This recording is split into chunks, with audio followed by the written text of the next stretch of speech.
Frères et sœurs, soyez bénis au nom de Jésus-Christ. Exhortons-nous, Seigneur Jésus-Christ, viens nous exhorter, viens nous éclairer au nom de Jésus-Christ. Exhortons-nous sur le sang de Jésus-Christ. Il y a des gens qui ont des bouteilles dans leur maison, soi-disant c'est le sang de Jésus-Christ. Ils le versent partout.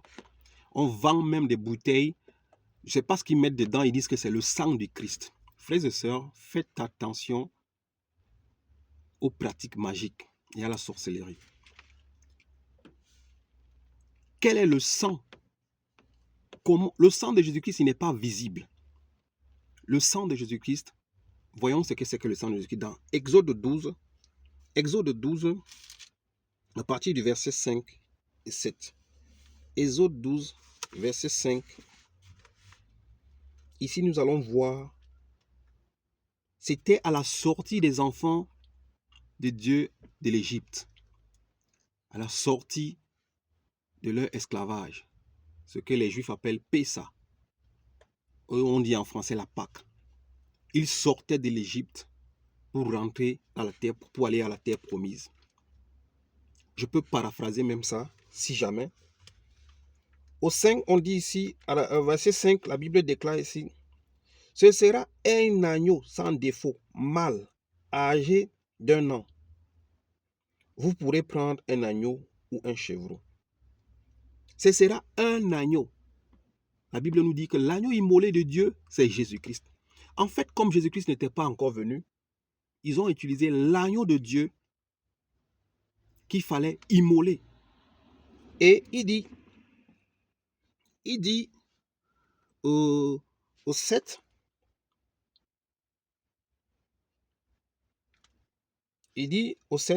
on prendra son sang et on en mettra sur les poteaux et les linteaux. On prendra le sang de cet agneau, on mettra sur les poteaux et les linteaux. Pourquoi? Parce que cette nuit, l'Éternel devait frapper tous les premiers-nés des enfants égyptiens. Alors, il fallait mettre le sang sur les poteaux et les linteaux, afin que, on peut lire verset 7. On prendra le sang et on en mettra sur les poteaux et les linteaux. Et on en mettra sur les poteaux et les linteaux, et sur les linteaux de la porte de la maison, et on en mangera. Au 8, on dit, cette nuit, on en mangera. Il dit, pourquoi il fallait prendre le sang et mettre sur les poteaux et les linteaux? Parce que cette nuit, l'Éternel devait passer. Je vais le lire.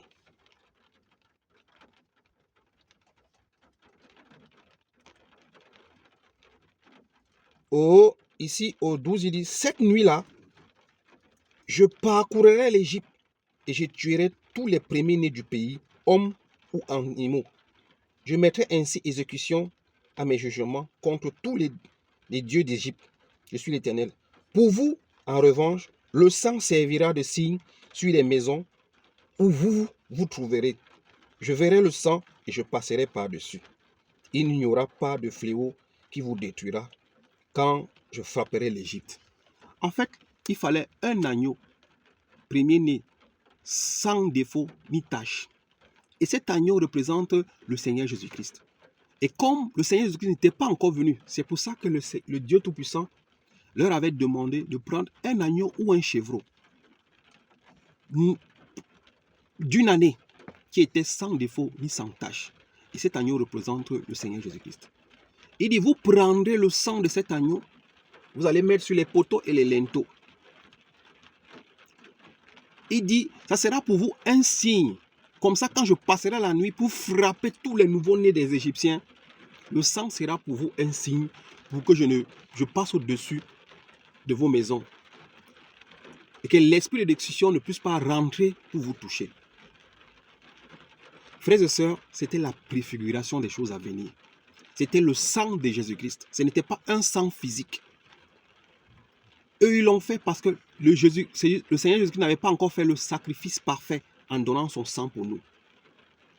C'est pour cela qu'ils ont utilisé le sang de l'agneau ou des chevreaux pour sanctifier leur maison, afin que l'esprit de destruction que Dieu devait envoyer pour détruire les nouveaux-nés des Égyptiens ne puisse pas entrer dans leur maison et passe au-dessus des maisons, en voyant le sang qui était sur les portes et les linteaux. C'était la préfiguration des choses à venir. Mais nous, en Jésus-Christ aujourd'hui, nous avions le sang du Christ. Le sang qui crie plus que le sang d'Abel. Le sang qui est capable de nous sanctifier de toute impurité. Même si nos péchés ont une couleur de cramoisier, c'est le sang de Jésus-Christ.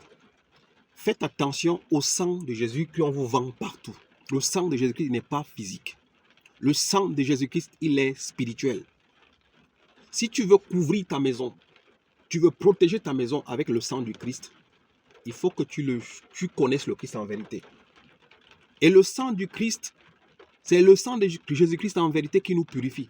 Ce n'est pas les huiles d'onction, ce n'est pas les eaux bénites, ce n'est pas le sang de Jésus-Christ qu'on vous vend dans les bouteilles, dans les assemblées, mais le sang de Jésus-Christ, il est spirituel.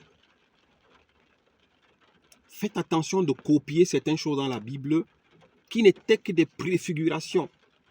Aujourd'hui, le Seigneur Jésus-Christ a amené une forme, une très bonne forme à cela. Allons dans le livre de 1 Jean 1, frères et sœurs, pour voir que ce n'est pas les huiles ni les eaux, ce n'est pas le sang qu'on vous vend dans les assemblées, mais c'est le sang de Jésus-Christ qui est véritable.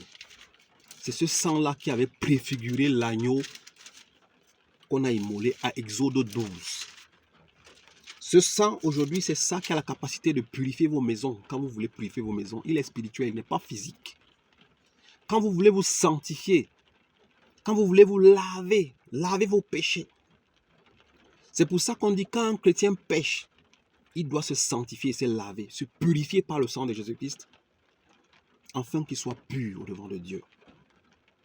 Quand on dit un chrétien ne pêche plus, ça veut dire qu'il y a des péchés conscients que le chrétien sait qu'il ne peut pas faire. Mais s'il commet un simple péché, le sang de Jésus-Christ est là pour le sanctifier, pour le purifier. Même avec ce même sang, vous sanctifiez vos enfants, vous sanctifiez vos maisons, vous purifiez tout ce qui vous appartient par le sang de Jésus-Christ.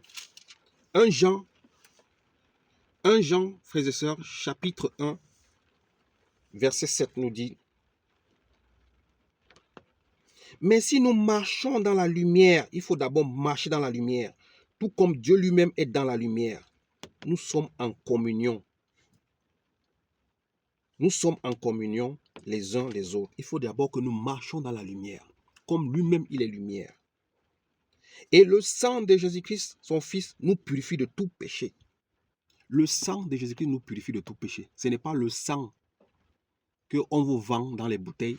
Ce n'est pas l'huile d'onction, ce n'est pas l'eau bénite. Mais le sang de Jésus-Christ nous purifie de tout péché. Au 9, on dit: si nous reconnaissons nos péchés, il est fidèle et juste pour nous pardonner, pour nous purifier de tout mal.